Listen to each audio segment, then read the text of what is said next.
గాజర్ గడ్డ హల్వా.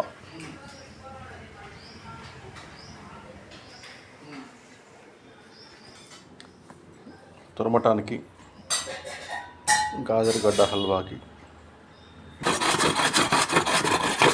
తురమాల నిదానంగా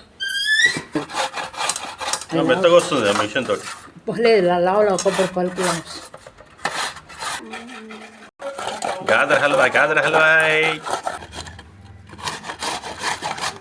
ఇప్పటి వరకు అరకిలో ఇంత వచ్చింది.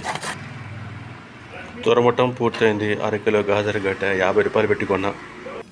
బాదం జీడిపప్పు నెయ్యిలో వేయించాలి.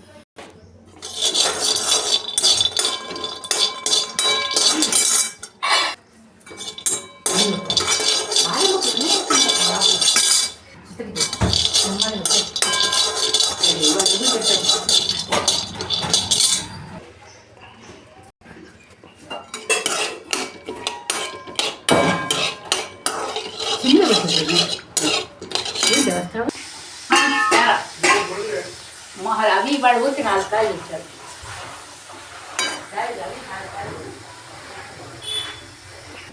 కోవా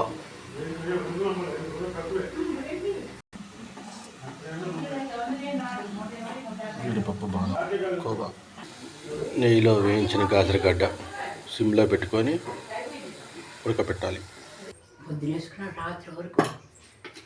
ఇట్లా సిమ్లో పెట్టాలి.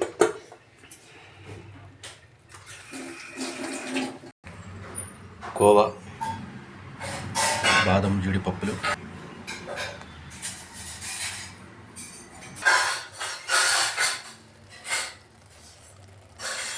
బెల్లాన్ని ఇట్లా సన్నగా తురుముకోవాలి.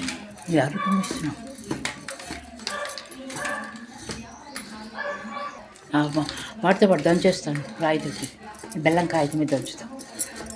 యాలకులని సన్నగా దంచుకోవాలి. ఈ గాజరగడ్డ హల్వాని అందరు పంచదారతో చేస్తే మేము బెల్లంతో చేస్తాం. ఎంతో రుచిగా ఉంటుంది. సన్నగా తరుక్కున్న బెల్లం,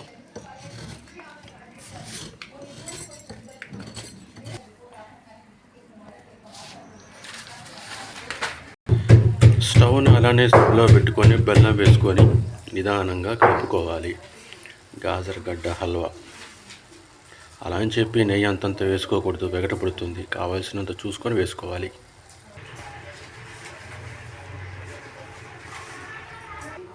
బెల్లం వేసుకున్న తర్వాత గాజరగడ్డలో బెల్లం పాకంగా తయారై అది తర్వాత దగ్గరికి గట్టిగా అవ్వాలి. అప్పటి వరకు సిమ్లోనే పెట్టుకొని నిదానంగా తిప్పుకుంటూ ఉండాలి.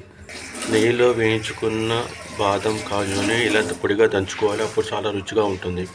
ఇందులో చారపప్పు, గుమ్మడి పప్పులు వేసుకుంటే ఇంకా బాగుంటుంది.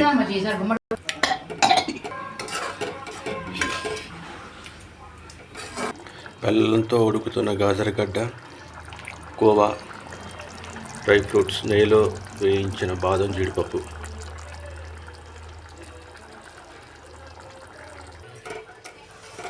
హల్వా వేసుకోవాలి. కోవా వేసుకోవాలి, క్షమించాలి, కోవా వేసుకోవాలి.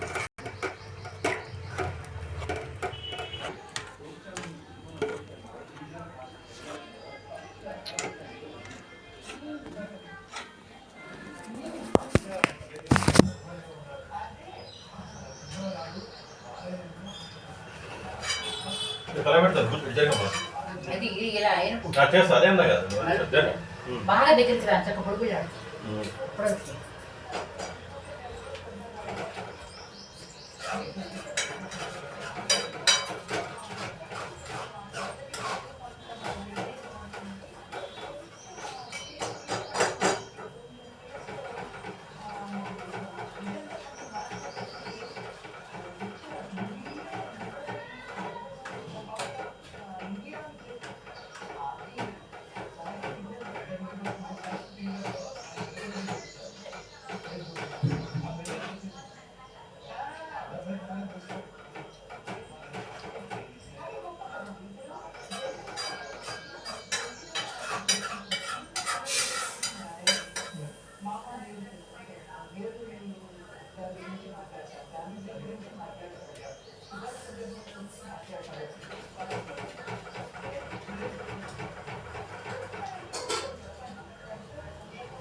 దగ్గర పడిందాక దగ్గర అందుకే ఆయన ఉన్నాయి తగ్గించదు ఇది వేసేస్తే ఏది ఇవి వేచి ఇప్పుడు వేచి చెంగారు అందులో పేచి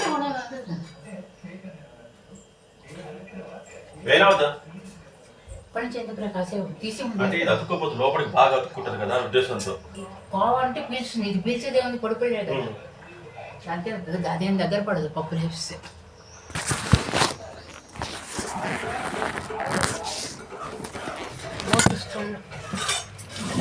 ఫోన్ చేయండి ఫోన్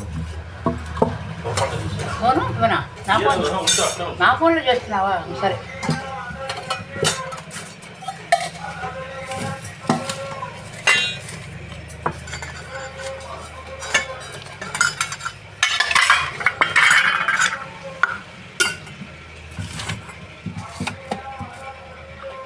అందాల్లో ఇక్కడ పెట్టాను ఇంతలో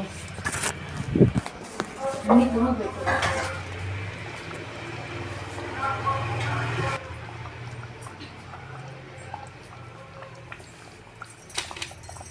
ఇలా నెయ్యి పైకి తేలుతుందంటే ఉడికినట్టు.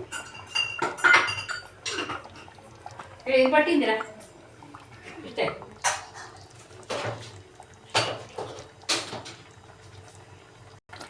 నెయ్యిలో వేయించుకొని సన్నగా దంచుకున్న బాదం జీడిపప్పులు కూడా వేసుకొని ఇలా కలుపుకోవాలి. చూసారుగా బాగా దగ్గరికి వచ్చింది.